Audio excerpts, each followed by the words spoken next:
I don't think the evidence specifically mentions those things. Okay, thanks.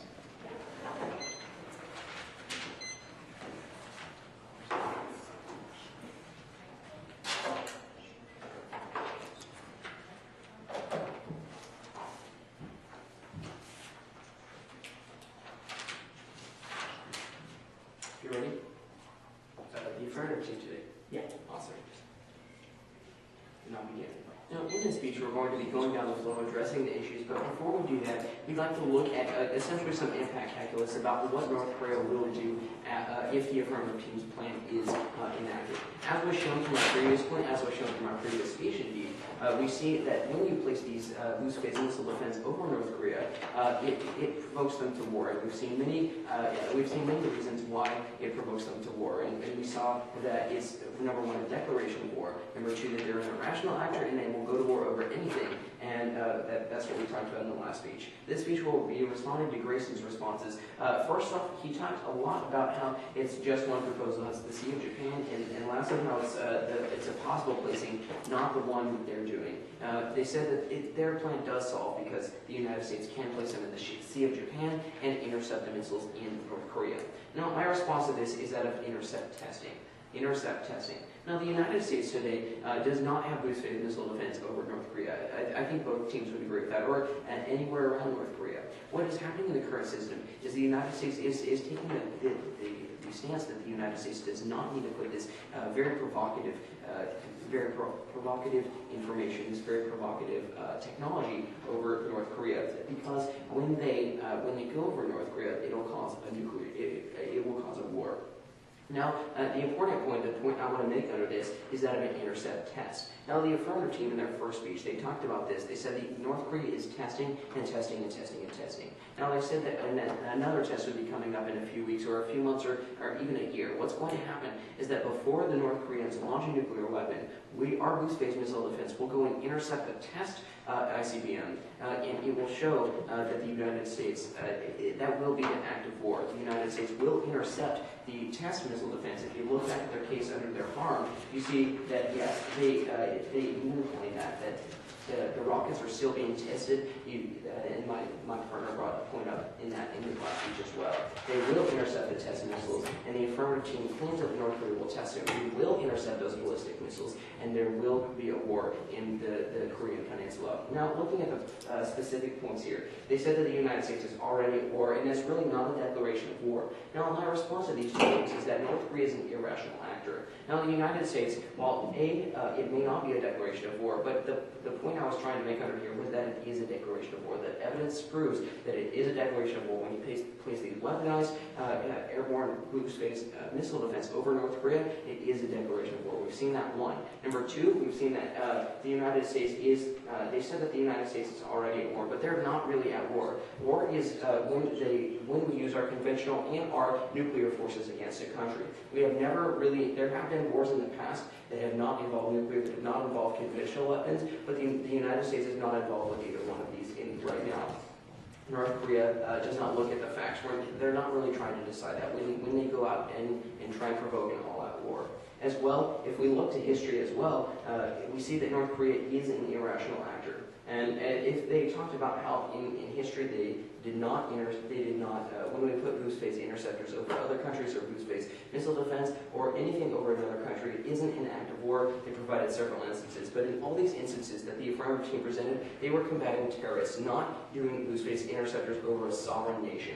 That's the key difference here. Now, they provided an impact of China. They responded to the impact of China, saying World War III would be really bad if China and the United States would conflict. Now, first response here is that the United States and Mexico, if China invaded Mexico, the United States would be forced to retaliate. It's the exact same principle here. The United States invades or declares war against North Korea. We see that China will see this as creeping in on their regional influence here, and that will be a very bad thing.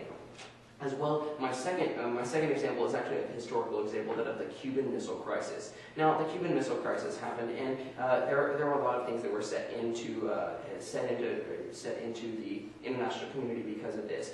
First of which is that the United States went up against Cuba because they might have had nuclear missiles to the United States. They might have had those to the United States. And it was because Russia came in, the regional hegemon at the time, came into Cuba and posed a regional threat to the United States. Why they acted.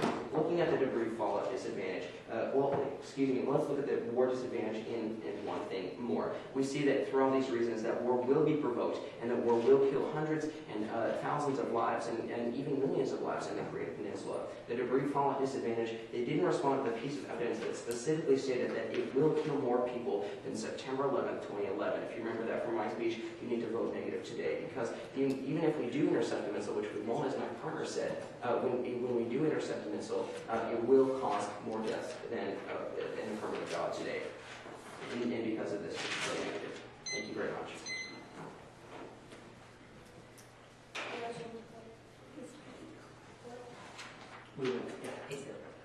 Yes, thanks.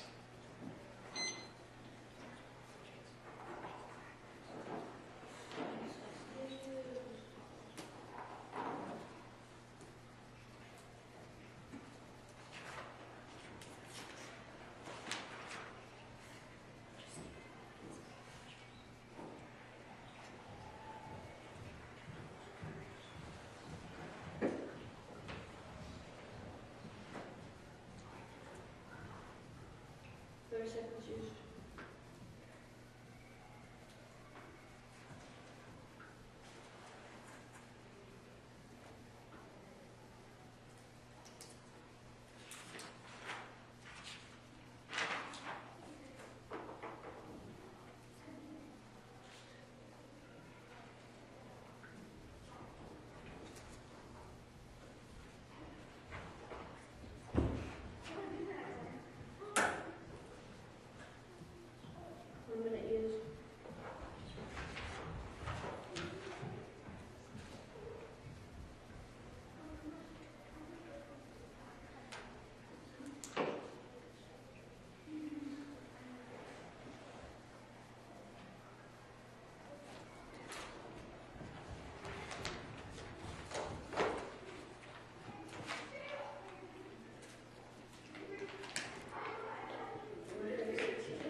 We must put in this boost-based defense system in order to protect ourselves against North Korea. I'm just going to be going into the concerns of the negative team, starting off with the case arguments in Jacob's PNC. Let's start off with his responses to the fact about how our system is failing.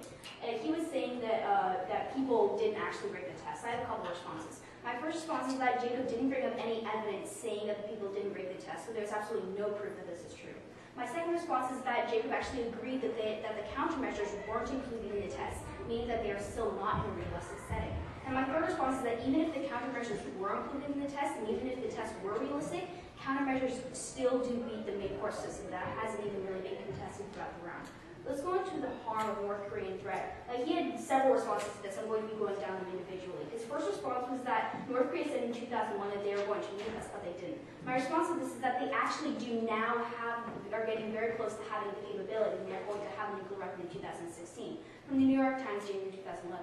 Quote, Defense Secretary Robert Gates warned that North Korea was within 5 years of being able to strike the continental United States with an intercontinental ballistic missile. End quote. North Korea is going to have a nuclear warhead by 2016. This fact hasn't been contested. So they are going to strike us and actually do have the capabilities now. They didn't back in 2001.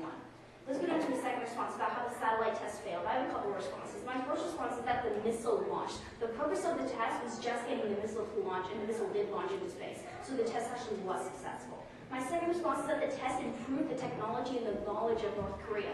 And that is what we specifically said in the evidence in our 1AC. So it did improve technology and their knowledge about this. His third response to our arm was about how the accuracy of North Korean missiles was bad. But my response is of 2016. We have now read a piece of evidence saying that in 2016, North Korea will have a capable nuclear weapon.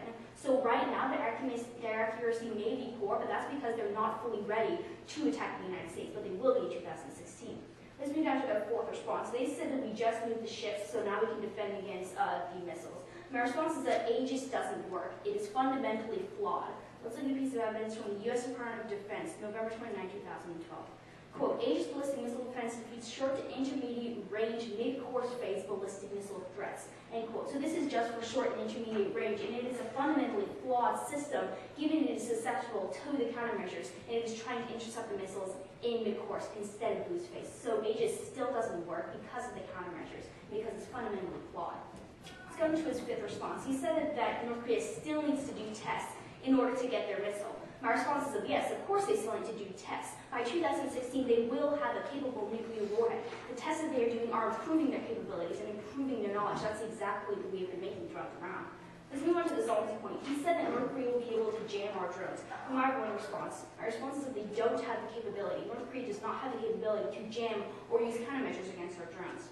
From George Lewis, who's a PhD in experimental physics, September 20, 2012.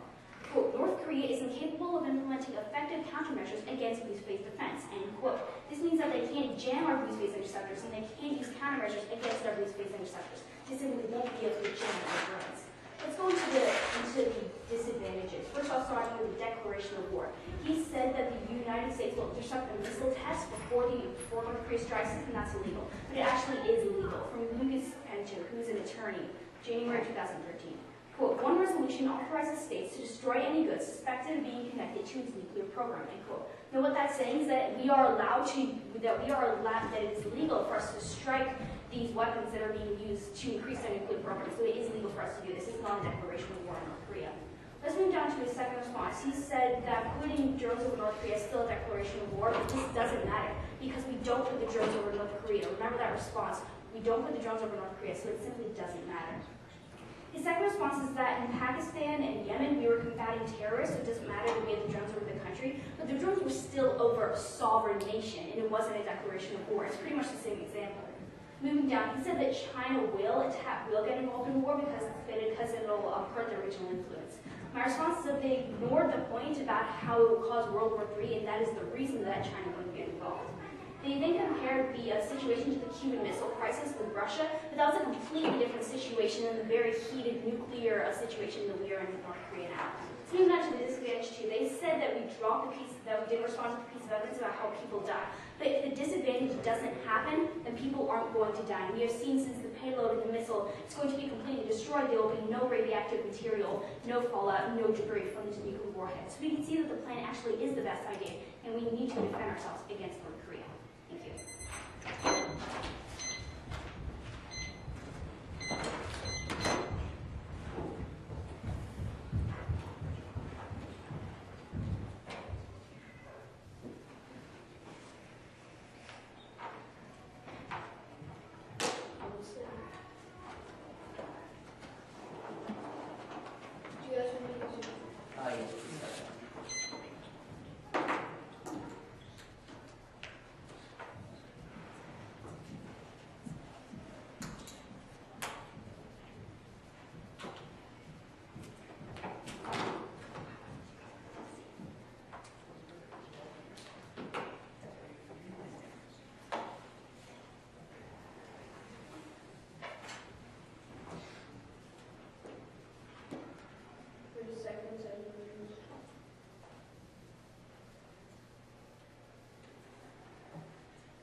Korea doesn't present a credible threat to the United States. They haven't been able to prove that North Korea will be able to launch a nuclear weapon at the United States.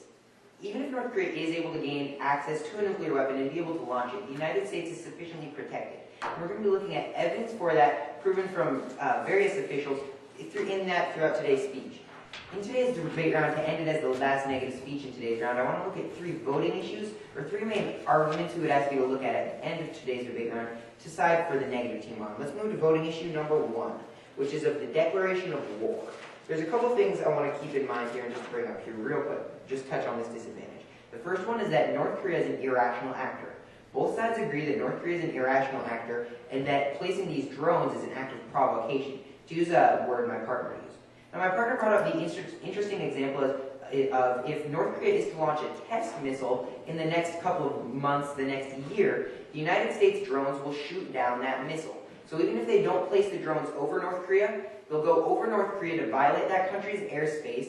They'll go over that country's airspace and violate the airspace in that regard to shoot down the test missile. So the disadvantage does still apply, that that war happens between North Korea and South Korea and the United States.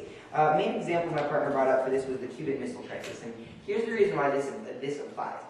It's a very similar time. Two large countries dealing with nuclear weapons, China and the United States, and one country trying to be influenced or be rogue, being North Korea, or it used to be Cuba. That both countries are kind of grappling for control over that country.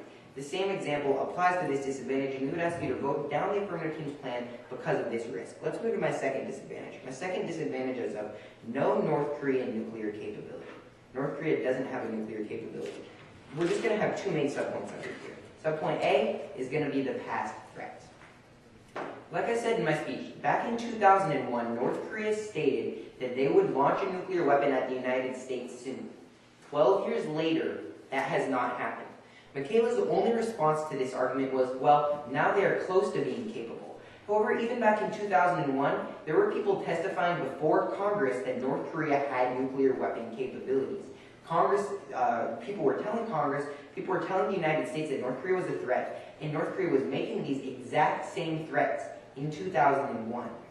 12 years later, we haven't seen any attack on the United States, any such thing as that. So maybe North Korea, or maybe people are saying North Korea is close to a weapon, they're saying they're close to a weapon. However, the facts show that they aren't if we look to the evidence, and if we look to the past. That's something the affirmative team ignored. The second subpoint B I want to bring up here is no launch without a satellite. There's no launch without a satellite. Michaela's only response to the argument that North Korea doesn't have a satellite is they have a missile.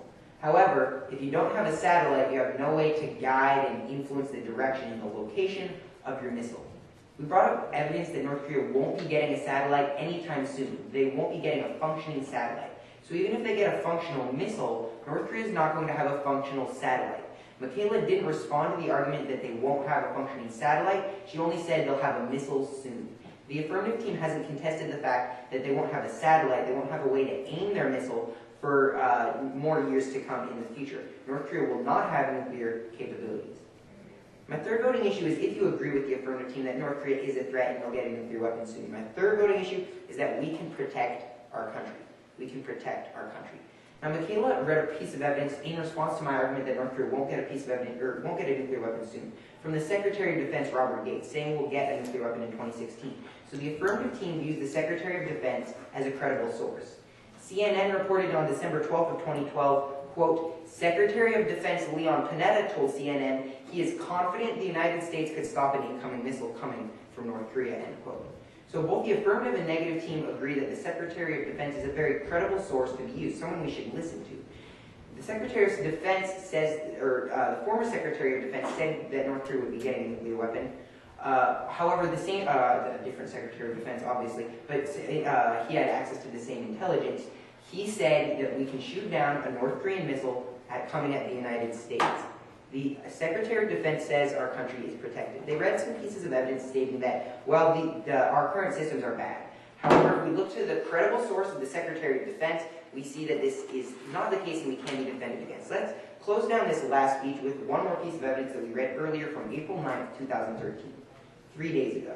The United States Admiral Samuel Locklear said, we have the capability to intercept a missile if the North Koreans launch within the next several days, end quote. We have the capabilities to defend against North Korea if they get a nuclear weapon. They won't anytime soon have the capability to strike the United States, and it's for these reasons we would ask you to reject the plan B.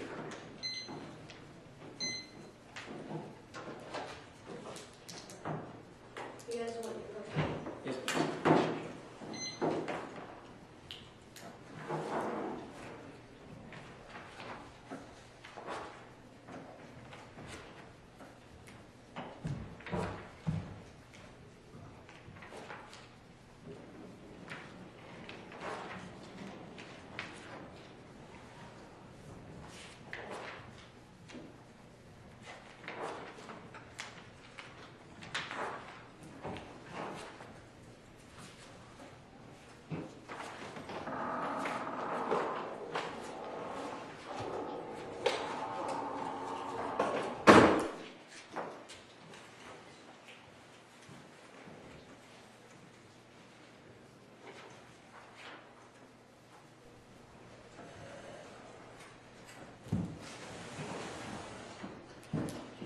Yes.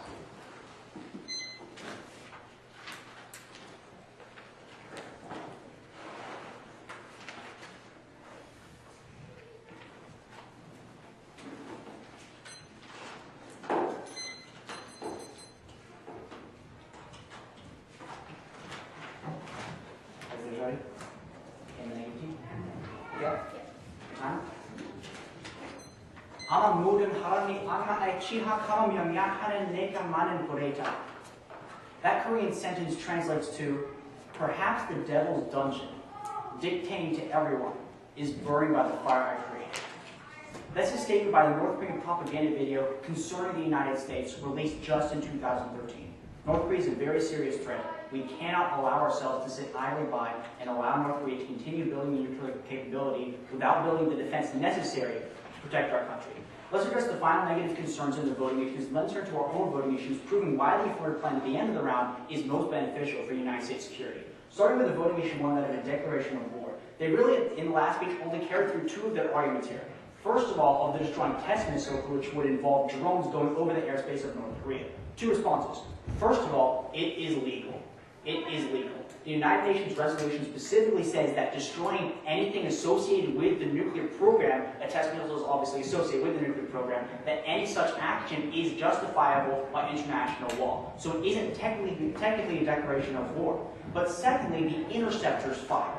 The interceptors fire. Now, the negative team is under the notion, under the misconception, that if North Korea were to fire a test missile, that our drones would go over the airspace and then the interceptors would fire. But that's not how the system works. The drones stay in the sea of Japan. The interceptors fire toward the launching test missile. So even if the negative team is true, that we would intercept the test missile, it actually doesn't apply because the drones won't be over the airspace. All the negative evidence is about the drones being over the airspace, but that simply wouldn't occur with the test missile given only the interceptors fire. So again, the negative evidence does not link to our plan. They secondly use the example of the Cuban Missile Crisis. However, this is obviously a different example given China and the US aren't currently in any kind of nuclear conflict, and China isn't the one who's building up North Korea's nuclear capability like Russia was with Cuba. So it's obviously a different situation, and the evidence sides with the affirmative team here. We do not declare war on North Korea. But even if we did, our plan is still justifiable given we saved millions of US lives. Let's look at the second voting issue of no capability. They have two arguments here. First of all, that of past threats, that North Korea has been threatening for a long time. Three responses. First, capability.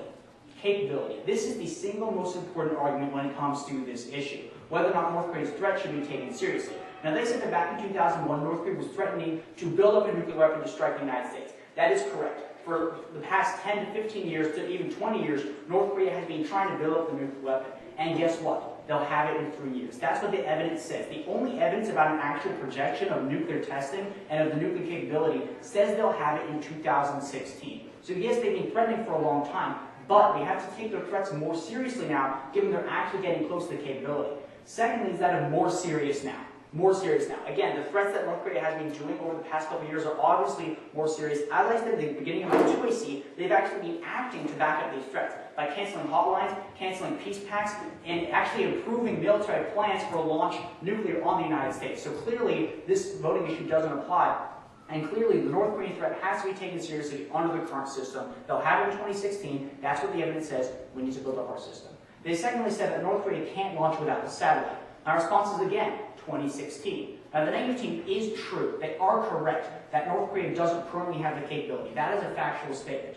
But that's why they need a couple more years. The negative team is true that they're years away. Yes, 3 is multiple. 3 counts as years. In 3 years, North Korea will have the full capability, the satellite, the miniaturized nuclear warhead, the ability to strike the United States. That's specifically what the evidence was talking about, the ability to strike the United States, the capability. And so yes, North Korea will have the capability. We need the defenses in order to make sure that we're most protected under the affirmative plan.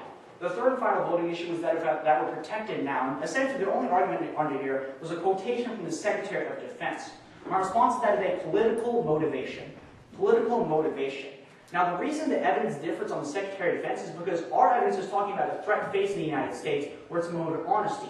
But the negative evidence, one of the jobs of our politicians is to try and make the American public feel secure. Try and make it so that we're not feeling like we're exposed and vulnerable. Of course, the Secretary of Defense isn't going to say to the whole international community and to the citizens that the United States is vulnerable. That's not his job. That happens in inside the room discussions and in analysis and in studies that the U.S. isn't protected. They can quote politicians all they like talking about how the U.S. isn't protected, but the analysis, the studies that we've read, show that the U.S. currently isn't protected. Countermeasures beat the mid-course system. That analysis hasn't been responded to by the negative team. That countermeasures actually beat the system. Let's turn to my one voting issue. The voting issue is that of security. Security. In the current system, there is a threat of a North Korean nuclear launch. There's a threat of the United States being vulnerable. Under our plan, we improve our defense, we establish a correct defense, and we make sure that our citizens are secure for years to come. Thank you so much.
we've discovered our box eats good briefs. Yeah, our brief indicator of drones brief. This isn't like pre-Gene. Isn't that what you said? Is that what you were about? I thought that's what you were about to me. You don't have a brief. Well, we kind of did, but We had it was. They didn't have their updated brief. Yeah. Jake handed us back the money, see the brief is 2 and C. On it was supposed to know that they didn't have their updated brief. And I'm like, no.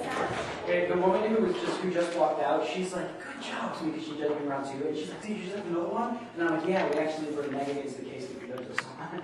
Oh, Oh, Mrs. that was Mrs. Preston, not their judge. That was Mrs. Preston. How do I? Just press stop recording. I hope you actually pressed record at the beginning. I didn't press anything.